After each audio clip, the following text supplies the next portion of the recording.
మొన్న పద్మ అవార్డులను ప్రకటించుకుంటా కేంద్రం కొన్ని పేర్లు విడుదల చేసింది కదా. అయితే అందులో గద్దర్ పేరు ఎందుకు ఇయ్యలే అని గిట్లనే కొందరంటే ఇక బండి సంజయ్ సారు దానికి గిట్ల జవాబిచ్చుకుంటూ వచ్చిండు.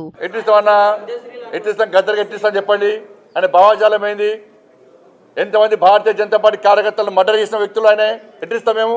పక్కా అయ్యాం. మా కార్యకర్తలను చంపితే మా కార్యకర్తలు చంపిన కార్యకర్తలను పాటలు పాడినటువంటి వ్యక్తి గద్దర్. అనేక మంది పోలీసులను ఎన్కౌంటర్ చేసిన విషయంలో గద్దర్. ఎట్లిస్తాం? మీరు వంశం ఇస్తాం ఏంది అవార్డ్స్?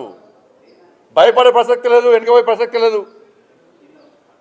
వందల మంది భారతీయ జనతా పార్టీ కార్యకర్తలు నమ్మిన సిద్ధాంతం కోసం భారత్ మాతా కీ జై అని చెప్పి ఆందోళన చేస్తుంటే నక్సల్స్ భావజాలం గద్దర్ మా కార్యకర్తను హత్య చేయించిండు.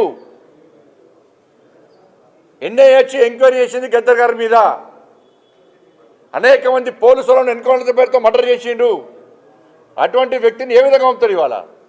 ఎట్లిస్తాం గద్దర్ కవాడు?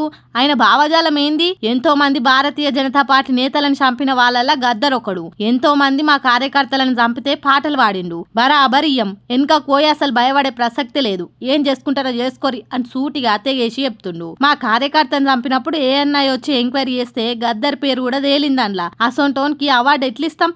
అందుకే పక్కా ఇయ్యం. అందుకే కేంద్రం ఆయన పేరు ప్రకటించలే అని గద్దర్ గురించి మాట్లాడుకుంటేనే ఇటు నిన్న పొన్నం సార్ ప్రెస్ మీట్ పెట్టి మాట్లాడిన మాటలకి ఇట్లా కౌంటర్ ఇచ్చిండు. కాంగ్రెస్ పార్టీ నిధులతో పథకాలైతే ఇందిరాగాంధీ కాకపోతే Osama bin Laden, Dawood Ibrahim ఏదైనా పేరు పెట్టుకోండి. అంతేగాని కేంద్ర ప్రభుత్వం నుంచి వచ్చిన పథకాలకు కేంద్రం పేరే పెట్టాలా వద్దా? పేరొకంది ఊరొకంది అన్నట్టు చేస్తే మాత్రం అస్సలు ఊకునేది లేదు అని గట్టిగా వార్నింగే ఇచ్చిండు. మళ్ళీ పంచాది ఏడు దాకా సాగుతుందా అన్నది చూడవలసిందే.